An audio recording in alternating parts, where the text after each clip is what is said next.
बहुत सारे defence aspirants को एसएसबी मार्किंग स्कीम को लेके बहुत तरह तरह के डाउट्स होते हैं। डिफेंस एस्पिरेंट्स, आज मैं अभिनव मेहरोत्रा आपसे बात करूंगा एसएसबी मार्किंग स्कीम पे।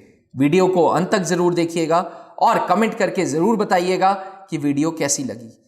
चाहे एंट्री कोई भी हो, आपको फौज में अफसर बनने के लिए एसएसबी इंटरव्यू फेस करना ही होगा, चाहे वो आर्मी बोर्ड का हो, चाहे वो एयरफोर्स बोर्ड का हो या वो नेवी बोर्ड का हो। एसएसबी में मार्किंग स्कीम की बात करने से पहले मैं आप लोगों से एक गुजारिश, एक रिक्वेस्ट और एक फैक्ट शेयर करूंगा। फैक्ट यह है कि सर्विस सिलेक्शन बोर्ड इंटरव्यू के लिए इंग्लिश इज मस्ट। कौन सा यूट्यूबर, कौन सा टीचर, कौन सा एसेसर क्या कह रहा है, दिस डजंट मैटर। यकीन माने, फौज में अगर अफसर बनना है तो आपकी कम्युनिकेशन जरूरी है, आपकी रिटन इंग्लिश जरूरी है।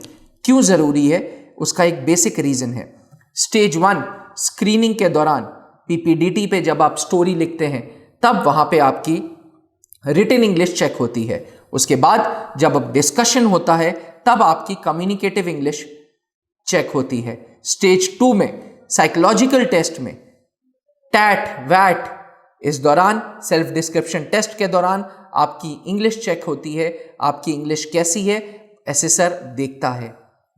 जीटीओ ऑफिसर लेक्चरेट के दौरान, ग्रुप डिस्कशन के दौरान, ग्रुप प्लानिंग एक्सरसाइज के दौरान आपकी इंग्लिश को मॉनिटर करता है, वो सुनता रहता है।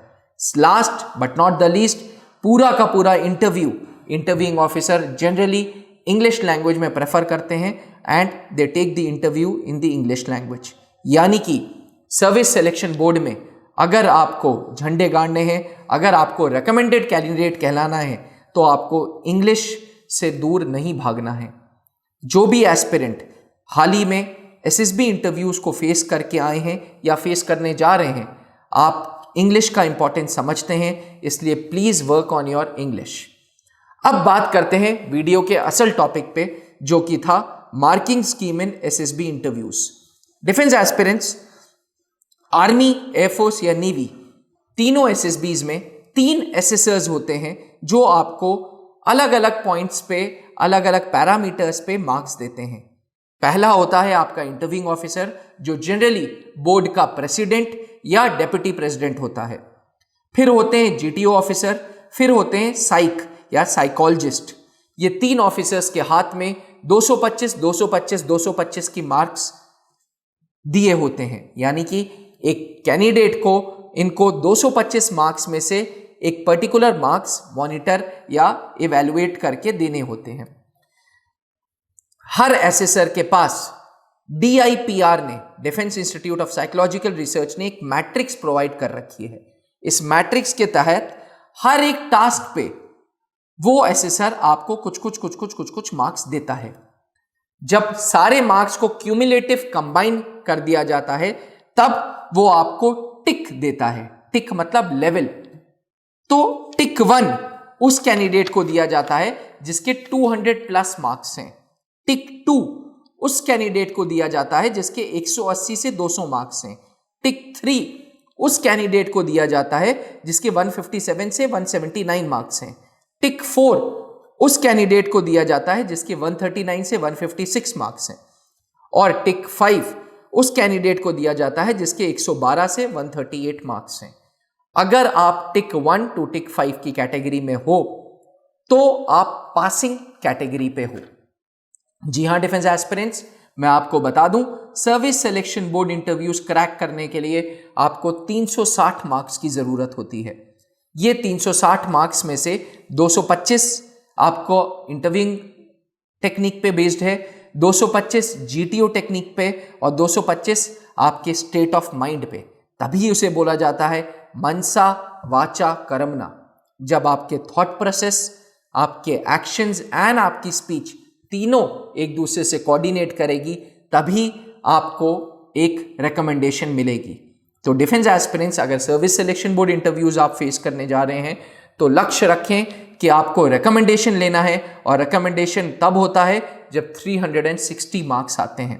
ये 360 मार्क्स देखा यह गया है कि आमतौर पे उस कैंडिडेट को 360 मार्क्स ऐसे मिलते हैं जब वो टिक 1 से टिक 5 कैटेगरी के बीच का है। मैं बता दूं, ये टिक 1 से टिक 5 बताने वाली जो कैटेगरीज हैं बहुत कम लोगों को पता है, क्योंकि ये DIPR का एक रैंकिंग सिस्टम है। तो डिफेंस एस्पिरेंट्स टिक 1 से टिक 5 के बीच में अगर आप परफॉर्मेंस दे रहे हैं तो GTO officer, interviewing officer and psychologist आपको अपने इंडिविजुअल टेस्ट्स में पास कह देता है।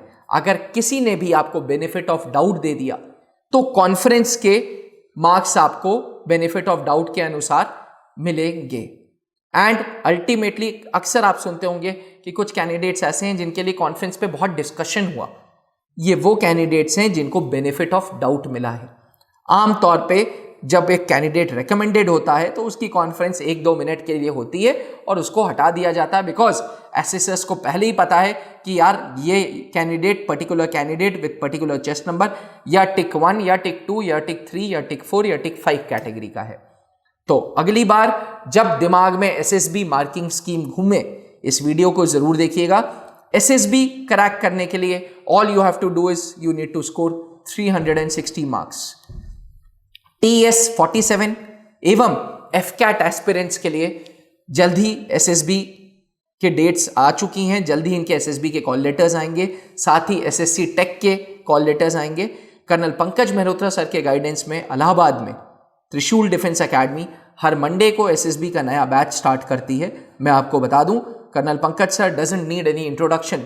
एसएसबी बोर्ड के डिप्टी प्रेसिडेंट रह चुके हैं ये, और भोपाल बोर्ड, आर्मी बोर्ड में आप जैसे 70,000 कैंडिडेट्स का इंटरव्यू ले चुके हैं। तो डिफेंस एस्पिरेंट्स 13 साल से ऊपर का तजुर्बा एसएसबी बोर्ड्स का है उनको, जो पूरा का पूरा आपके एसेसर होंगे, जो आपको गाइडेंस देंगे। त्रिशूल डिफेंस एकेडमी में SSB interviews late wing commander Anoop Mehrotra sir ने स्टार्ट की थी। उनकी ब्लेसिंग से आज 570 अधिकारी त्रिशूल डिफेंस एकेडमी फौज को दे चुका है। हाल ही में हमने अपने रांची ब्रांच में भी लेफ्टिनेंट कर्नल अमित श्रीवास्तव, जो कि खुद कपूरथला बोर्ड में GTO ऑफिसर थे, उनके नेतृत्व में रांची ब्रांच में भी क्लासेस स्टार्ट कर दी हैं एसएसबी इंटरव्यूज की। एसएसबी इंटरव्यूज के लिए त्रिशूल डिफेंस एकेडमी ऑफर करता है आउटडोर GTO ग्राउंड, साथ ही aggressive practice, aggressive personality enhancement techniques. तो आज ही ज्वाइन करें त्रिशूल डिफेंस एकेडमी और फौज में जाने का सपना पूरा करें। जय हिंद। जहां बनते हैं देश के गौरव, इंडिया का एकमात्र ऐसा कोचिंग इंस्टीट्यूट जहां कैडेट्स को ट्रेन किया जाता है आने वाले डिफेंस एग्जाम के अनुसार। अगर आपका भी सपना है भारतीय सेना में शामिल होकर देश की सेवा करने का, तो आज ही ज्वाइन करें त्रिशूल डिफेंस एकेडमी।